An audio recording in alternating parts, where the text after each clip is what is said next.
नमस्कार, मैं हूं ब्रजेश चौकसी और आप देख रहे हैं अनादि टीवी का खास कार्यक्रम सत्ता के सारथी। आज हमारे साथ फिर एक सारथी हैं जो ईओडब्ल्यू में एआईजी हैं, इससे पहले सीआईडी में भी एआईजी रहे हैं, भोपाल इंदौर में एएसपी से सीएसपी तक रहे हैं। दबंग अफसरों में उनकी गिनती होती है और कई बार नेताओं से भी उनके पंगे होते हैं। तो ऐसे अफसर हैं हमारे साथ जो राज्य पुलिस सेवा के अफसर हैं। तो मिलिए दिलीप सिंह तोमर जी से। बहुत बहुत स्वागत है सर आपका। धन्यवाद। शुरुआत शुरू से करते हैं। आपका बचपन कहाँ बीता और पारिवारिक पृष्ठभूमि क्या है? मेरे फादर इंजीनियर थे पीडब्ल्यूडी में और मेरा स्कूलिंग खरगोन निमाड़ में हुआ है। उसके बाद कॉलेज मेरा ग्वालियर में हुआ है। भिंड का मूल रूप से रहने वाला हूँ और 2002 बैच का मैं डीएसपी हूँ। भिंड के आप मूल रूप के रहने वाले हैं। भिंड मतलब बात होती है बीहड़ की, बागियों की और फिर पुलिस में। भिंड के लोग पुलिस में ज़्यादा जाते हैं। आपका क्या शौक था? बचपन से पुलिस में आना चाहते थे या कुछ और बनना? मैं भिंड का रहने वाला हूँ। वहाँ पर एक पुलिस का क्रेज़ है। हर व्यक्ति पुलिस में जाने का एक सपना देखता है, सोचता है बस वर्दी मिल जाए, चाहे कांस्टेबल हो चाहे आईपीएस अधिकारी हो, हमेशा उसका सपना पुलिस में जाने का रहा है। और मेरे पास भी ये था शुरू से सपना देखा था कि पुलिस में जाए। क्या वजह है कि भिंड के सर्वाधिक लोग पुलिस में ही आना चाहते हैं? बीहड़ में ज्यादा विकास पहले नहीं हुआ था, अब तो काफी विकास है। उस समय डकैत समस्या वहाँ पर रही है और चूंकि पुलिस का मूवमेंट गांव और देहात बीहड़ में होता रहा है, ज्यादा आवागमन के साधन नहीं थे, ज्यादातर पुलिस ही लोगों को दिखाई देती थी, तो इसलिए लोग पुलिस के पावर को पहचानते थे और इसलिए लोगों का रुझान पुलिस की तरफ ज्यादा रहता था। राज्य पुलिस सेवा में आने के बाद आपकी पहली पोस्टिंग कहाँ थी और कोई ऐसा किस्सा जो पहला मामला कोई आपको याद हो? मेरी पहली posting assistant commandant 17 battalion Bhind में थी। वहीं से मैं एसटीओपी लाहौर 2004 दिसंबर में मेरी पोस्टिंग हुआ। जब मेरा पोस्टिंग हुआ जनवरी में पंचायत चुनाव था और मेरे से पूर्व जो पंचायत चुनाव हुआ था 400 पोलिंग है वहाँ पर, उस पर 200 रिपोल हुआ मेरे से जो पहले चुनाव हुआ था पंचायत का, और 3 लोग मरे थे। मेरे टाइम जो पंचायत चुनाव हम लोगों ने कराए थे उसमें मात्र 4 रिपोल हुआ, कोई नहीं मरा।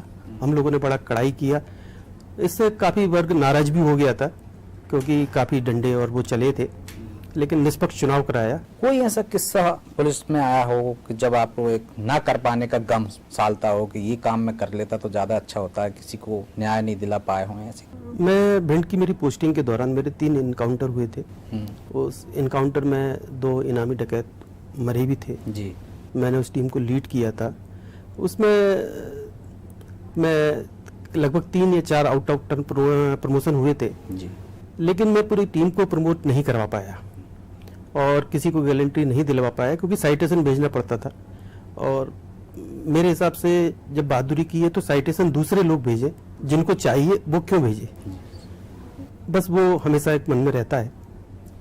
कई बार ये सवाल उठते थे कि लोग आउट ऑफ प्रमोशन के लिए फर्जी मुठभेड़ें होती हैं, आपने भी मुठभेड़ें की हैं, डकैतों को मारा है, तो इस तरह की सवाल क्यों उठते हैं पुलिस पे कि मुठभेड़ फर्जी होती है? इसमें कुछ फर्जीवाड़ा होता है या कुछ और वजह है?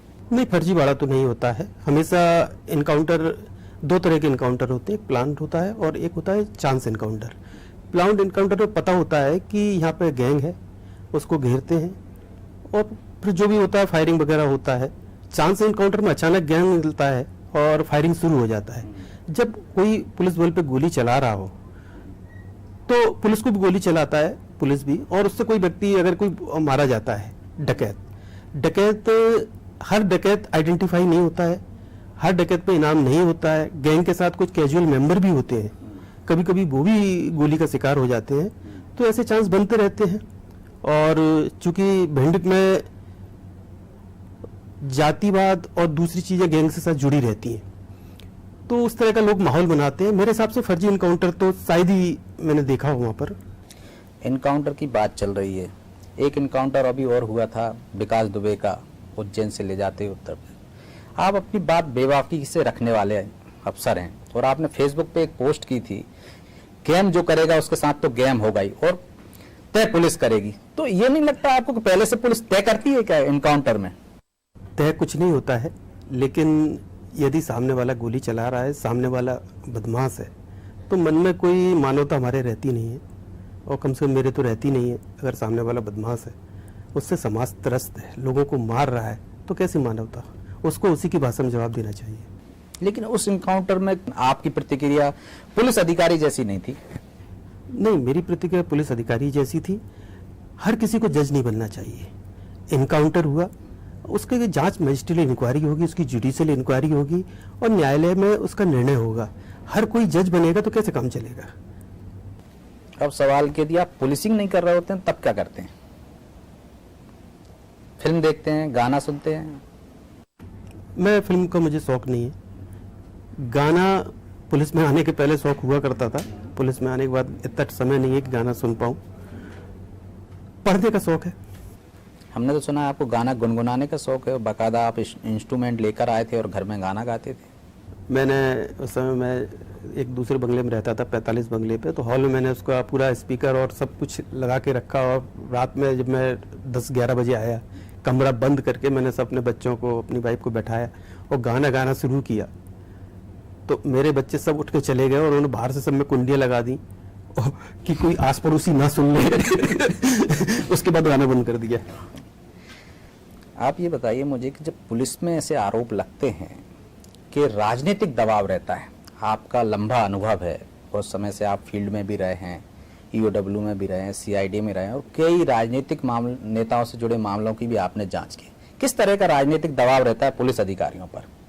कोई भी हो, सब समझते हैं। हर आदमी की एक अपना काम करने का ढंग होता है। अगर आप अच्छा काम करेंगे, अगर मैं किसी पद पर हूं तो ऐसा नहीं कि मैं हमेशा उसी पद पर रहूंगा। जब भी हटाया गया हूं उसके बाद उन्होंने उससे भी अच्छा पद मुझे दिया है। तो ये कहना कि राजनेता आपको हटा देंगे, ये कर देंगे, मैं नहीं मानता। अच्छी पोस्टिंग देते हैं अगर आप काम करते हैं तो। यदि आप पुलिस में नहीं आते तो क्या करते? ये ना पूछो तो बेहतर है, क्योंकि काफ़ी लोगों को इसमें दिक्कत होगी। मैं एक सामाजिक और सांस्कृतिक संगठन से जुड़ा रहा हूँ। अगर नहीं आता मैं फुल टाइम उसी में रहता। समाज सेवा करते? समाज सेवा। पुलिस सेवा में बहुत सारे अनुभव रहते हैं, बहुत सारे काम करना पड़ते हैं। आपने इनकाउंटर भी किया है। कोई ऐसा इनकाउंटर का कोई किस्सा या कोई ऐसा यादगार पल है आपके पास जो लोगों से शेयर करना चाहें? जी, मैं एसडीओपी लाहौर था। 2005 और 6 की बात है। एक हमारे यहाँ से पकड़, जो किडनैपिंग होती है, उनकी भाषा में उसको पकड़ कहा जाता है जी। एक पकड़ हो गई थी। काफ़ी उसमें हो हल्ला हुआ कि ये, तो हमको एक सूचना मिली थी कि वो उस पकड़ को गैंग रघुवीर ढीमर बालक दास का गैंग कहलाता था उस टाइम। दबोह क्षेत्र में, भिंड में बड़ा सक्रिय था वो। पहुंच नदी के आसपास उसका मूवमेंट रहता था। तो हमको सूचना मिली कि पकड़ को आज वो रिलीज़ करेगा। हम लोग रात में नदी पार करके यूपी में 2-3 किलोमीटर अंदर जाके एक एम्बुश लगा के रात भर बैठे रहे। नहीं गैंग आया तो सुबह हम वापस पहुंच नदी के एमपी की तरफ लौट रहे थे पैदल। अचानक सुबह 6 बजे के करीब गोलियां चल गई। एकदम हम लोगों पर फायर आया तो मालूम पड़ा जहां हम चल रहे थे वही बगल में गैंग रुका हुआ था। उसने पुलिस का मूवमेंट देख के हम पे फायरिंग शुरू कर दिया। हम लोग ज़्यादा लोग नहीं थे, 10-12 लोग थे हम लोग। तो उसमें करीबन 25-30 मिनट गोली चली। तो उसमें हमने 4 पकड़ हमने छुड़ाई। डकैत अपना सामान और एक राइफल छोड़ के भाग गए। उसमें एक गोली मुझे भी छूती हुई निकली थी। और हमारे जो पुलिस अधीक्षक तत्कालीन थे उन्होंने काफ़ी अप्रिशिएट किया था उसमें। उस इनकाउंटर के बाद वो गैंग उस इलाके को छोड़ गया। बाद में वो गैंग उससे 5 या 6 महीने बाद कानपुर में बिठूर में उसका एक लीडर मारा गया था। दूसरे लीडर को हरियाणा से गिरफ्तार किया गया था। लेकिन इस इनकाउंटर के बाद वो पूरा गैंग 20-22 आदमियों का था, इलाका छोड़ गया था। एक डर तो ये भी रहता होगा कि जो गोली आपके बाजू से निकली है वो आपको लग भी सकती थी। कभी डर लगता है जब मुठभेड़ होती है तब? मुठभेड़ के पहले आदमी बहुत सोचता है। एक बार जब मुठभेड़ शुरू हो जाती है तो डर खत्म हो जाता है। उसका कारण यह है कि गोली कभी दिखाई नहीं देती, सिर्फ आवाज़ें आती हैं। और जब सामने वाला आप पे गोली चला रहा है और गोली की आवाज़ दिखाई नहीं देती तो आप भी उसको उसी भाषा में जवाब देते हो। उस समय डर नहीं रहता। उस समय बस दिमाग में ये रहता है कि कैसे इनको घेरा जाए और आपके जो साथ लोग हैं उनकी कैजुअलिटी ना हो जाए, क्योंकि आप नेतृत्व कर रहे होते हैं और आपके नेतृत्व में आपका कोई आदमी को गोली नहीं लगना चाहिए। पुलिस की नौकरी होती है 24 घंटे की, तो ऐसी परिस्थितियों में घर से कैसे तालमेल बिठाते हैं? कई नाते रिश्तेदार भी नाराज हो जाते होंगे। सभी नाराज हैं। अभी तक कोई तालमेल नहीं बैठ पाता। लेकिन ठीक है, जब समय मिलता है चले जाते हैं। फर्स्ट प्रायोरिटी तो पुलिस ही है। परिवार से कैसे तालमेल बिठाते हैं, पत्नी से, बच्चों से? एक्चुअली में इसमें हम लोग तालमेल नहीं बैठाते जी। परिवार वाले हमसे तालमेल बैठाते हैं, क्योंकि उनको पता है उन्हीं को तालमेल बैठाना है। क्योंकि हमारा तो सीधा है, नौकरी करना है, 24 घंटे की नौकरी है, जब बुलाएंगे तब जाएंगे। तो परिवार के दूसरे लोगों को हमसे तालमेल करना पड़ता है, हम लोग नहीं कर पाते। आप ईओडब्ल्यू में हैं पदस्थ, आर्थिक अपराधों की जांच करती है, और एक नया अभी संशोधन आया है कि भ्रष्टाचार के मामलों में आपको जांच से पहले अनुमति लेना पड़ेगी। पीसी एक्ट की जो धारा 17 का है, उसमें जो एक प्रावधान है कि ऐसा कार्य ऐसे लोक सेवक द्वारा जिसने सिफारिश की हो या निर्णय किया हो, उसके संबंध में पूर्ण अनुमति की आवश्यकता पड़ेगी। बाकी जो दूसरे लोग काम कर रहे हैं उसके संबंध में अनुमति की कोई आवश्यकता नहीं है, ऐसा कोई प्रावधान नहीं है। हम देखते हैं कि तमाम तरह से मध्य प्रदेश हो चाहे देश में एक बात उठती है कि जो भ्रष्टाचार की जांच करने वाली संस्थाएं हैं, चाहे वो लोकायुक्त हो या ईओडब्ल्यू हो, वो सरकार के इशारे पर चलती हैं, सरकार के दबाव में रहती हैं। क्या आपको नहीं लगता कि इन संस्थाओं को और स्वायत्तता दी जानी चाहिए? मध्य प्रदेश में लोकायुक्त संगठन और ईओडब्ल्यू ये दोनों विशेष थाने हैं, और भ्रष्टाचार संबंधित जांचें अधिकतर इन्हीं के द्वारा की जाती हैं। और मेरा हिसाब है दोनों, लोकायुक्त तो अपना स्पेशल एक्ट है उससे, और लोकायुक्त एक्ट दोनों से वो चलता है, तो वहाँ भी दिक्कत नहीं है। और ईओडब्ल्यू में भी दिक्कत नहीं है, क्योंकि प्रेशर कुछ होता नहीं है, काम तो आप कानून के हिसाब से करेंगे ना, जो नियम होगा वो करेंगे। मध्य प्रदेश सरकार ने एक और कैडर रिव्यू में भेजा है कि जो लोकायुक्त संगठन है और ईओडब्ल्यू संगठन है, दोनों में अब आईपीएस सीधी मतलब आईपीएस कैडर के ही अधिकारी एसपी बनेंगे, राज्य पुलिस सेवा से आए वो नहीं बनेंगे, जिनको आईपीएस अवार्ड नहीं होगा वो नहीं बनेंगे। तो क्या लगता है आपको, आईपीएस और एसपीएस में काम करने में फर्क पड़ता है, या ज्यादा दबाव में आ जाते हैं, आईपीएस नहीं आते हैं, या वो ज्यादा फेयर काम करते हैं, आप लोग कम करते हो? कैडर रिव्यू में जो अधिकारी आईपीएस बनेंगे वो राज्य पुलिस सेवा के ही अधिकारी होंगे, कुछ पद डायरेक्ट उनको भी मिलेगा, लेकिन यहाँ पोस्टिंग तो उन्हीं की होगी जो कभी एसपीएस कैडर से आए हुए हैं। इसमें कुछ पद, मेरा जो सोचना है, कैडर अब जैसे रिव्यू का जो प्रस्ताव भेजा है इसमें कुछ पद उन्होंने आईपीएस के लिए मांग लिए, लोकायुक्त और ये चारों एसपीएस के पद मांगे हैं। हाँ, एसपीएस में कैडर प्रमोशन आईपीएस अवार्ड बहुत देरी से हो रहा है, और जैसे मुझे भी 8 साल एडिशनल एसपी हो गए, और अभी अगर कैडर रिव्यू से चलते हैं तो अभी 4-5 साल तक और भी कुछ नहीं होना है। सवाल ये है कि जो 10 साल या 12 साल का एडिशनल एसपी है, जिसको उसका अनुभव है, कायदे से अगर सब कुछ ठीक होता तो आज से 10 साल पहले आईपीएस हो गया होता, उसको आप कहाँ रखेंगे? तो क्या लगता है कि आईपीएस के, आईएएस के प्रमोशन में देरी नहीं होती, और राज्य पुलिस सेवा के हों, राज्य प्रशासनिक सेवा के हों, उनके प्रमोशन में देरी होती है? एक भेदभाव होता है, ऐसा क्या वजह है उसकी? वजह कुछ तो रही होगी कि सिस्टम गड़बड़ा गया। पहले लोग 8 या 9 साल में आईपीएस अवार्ड हो जाता था, फिर 12 साल में हो रहा है, आज 95 बैच चल रहा है, 23-24 साल में लोगों को आईपीएस मिल रहा है। आने वाले समय में तो कई लोग बिना आईपीएस मिले ही रिटायर हो जाएंगे, तो दिक्कत तो है। तो राज्य पुलिस सेवा का जो एसोसिएशन है वो क्यों ये मांग नहीं करती, या कोई अपनी बात क्यों नहीं रखती? आप तो खुद उस सेवा में हैं, तो आप जानते होंगे कि क्या वजह हैं और उनको कैसे ठीक किया जा सकता है। राज्य पुलिस सेवा एसोसिएशन अपनी मांग हमेशा रखती रही है और अभी भी रख रही है। अभी 8900 पे ग्रेड के लिए हमने मांगा कि अगर आईपीएस नहीं हो पा रहा है तो 8900 आप ग्रेड पे दे दें, तो मांग रखते हैं। अब मानना या मानना या उसको देखना शासन का काम है। अच्छा, जैसे ईओडब्ल्यू की बात चल रही थी कि 4 पद मांगे हैं उन्होंने, जो चारों एसपी होते हैं वो राज्य पुलिस सेवा से ना रहकर अब आईपीएस रहेंगे। एक कारण कहीं आपको ऐसा नहीं लगता कि ये भी वजह हो सकती है कि राज्य पुलिस सेवा पर के अफसरों पर कार्रवाई करने का अधिकार राज्य सरकार के पास रहता है, और आईपीएस पे कार्रवाई के लिए आपको केंद्र से सिफारिश करना पड़ती है, तो वो दबाव में काम करेंगे नहीं करेंगे और आप दबाव में काम करेंगे? नहीं, ऐसा नहीं है। ये जो ज़्यादा पद मांग रहे हैं ये राज्य पुलिस सेवा की ही मांग थी कि हमको ज़्यादा पद दें ताकि हमारे लोग ज़्यादा से ज़्यादा आईपीएस उनको मिले, और जो सिस्टम गड़बड़ हो रहा है, देरी से आईपीएस मिल रहा है, उनको जल्दी मिले।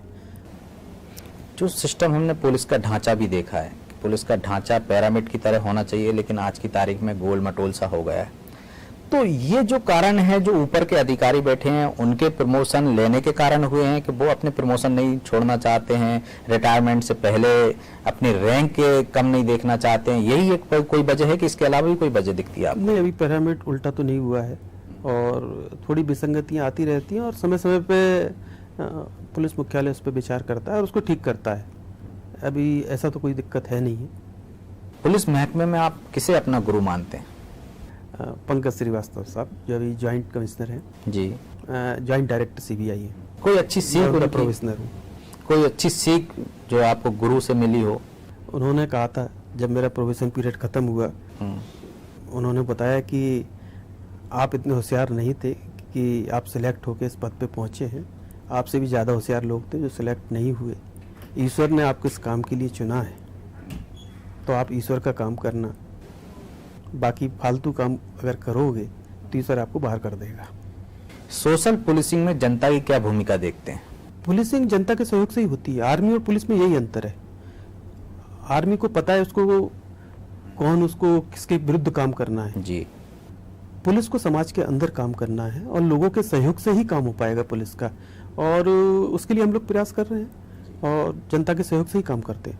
कोरोना काल में पुलिस की छवि बदली है, क्या आपको नहीं लगता कि पुलिस की छवि जो बदली है, आज जिस तरह से पुलिस की सराहना हुई, वो यदि किसी को पीट रही है तब भी लोगों ने तालियां बजाई हैं और उसकी सराहना की है, ऐसी पहले पुलिस की छवि नहीं थी।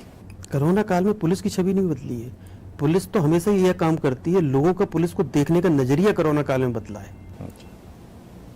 पुलिस का काम तो वही है, लोगों का नजरिया बदला, लोगों ने घर में बैठ के देखा कि हम क्या काम कर रहे हैं। आप हमेशा फिट दिखते हैं, आपकी फिटनेस का राज क्या है? फिटनेस का मुझे शुरू से शौक रहा है। जब मैं स्कूल और कॉलेज में था तो स्पोर्ट्स में बहुत भाग लेता था। मैं 6 गेम में नेशनल खेला हुआ हूँ, क्रॉस कंट्री में मैं चैंपियन रहा हूँ।